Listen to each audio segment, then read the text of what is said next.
का मेजरमेंट करने का तरीका इजाद हुआ था, नापने का तरीका इजाद हुआ था, उसको अडॉप्ट कर लिया गया। Regional delegates were discouraged and French and it was spoken and written in Paris. जितने डेलीगेट्स बातें करते थे, बोलते तो वो फ्रेंच में थे, लेकिन रिटन काम जो भी होता था वो किस लैंग्वेज में होता था? वो spoken and written in Paris. और रिटन किया जाता था पेरिस लैंग्वेज में, पर्शियन लैंग्वेज में, ठीक है। As it was spoken and written in Paris, ये तो बात है।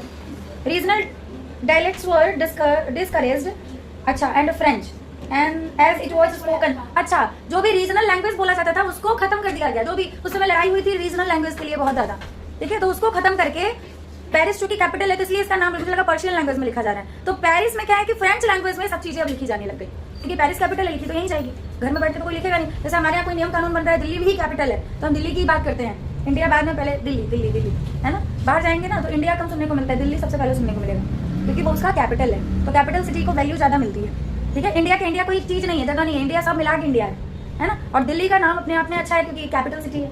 सेम ऐसे ही फ्रांस का जो राजधानी पेरिस है, तो पेरिस में सारी बातें फ्रेंच लैंग्वेज में लिखी जा रही है, became the common language of the nation. और इस तरीके से फ्रेंच जो है वो वहाँ का कॉमन लैंग्वेज बन के तैयार हो जाता है। बहुत बोरिंग है, बोलो कितना ही लिखी है,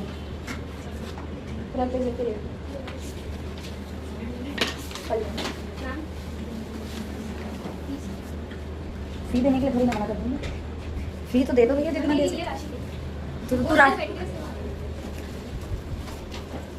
राशि की फी तुम क्यों दे रही हो? हाँ, पैसे तो भैया कोई भी दे, पैसे आने चाहिए, है ना। The revolutionaries further declared that it was the mission and the destiny of the French nation to liberate the people of Europe from despotism. In other words, to help other people of Europe to become nations.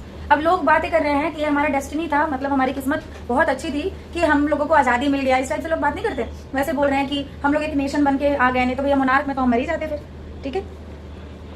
When the news of event in France reached the different cities of Europe, students and other member of educated middle class began setting up Jacobin club. जैसे ये information हर जगह पहुंचती है, लोग क्या करते हैं, Jacobian, जितने स्टूडेंट्स हैं, पढ़ने लिखने वाले लोग हैं, वो सब लोग जैकोबिन क्लब बनाना शुरू करते हैं। Their activities and campaign prepared the way for the French armies which moved into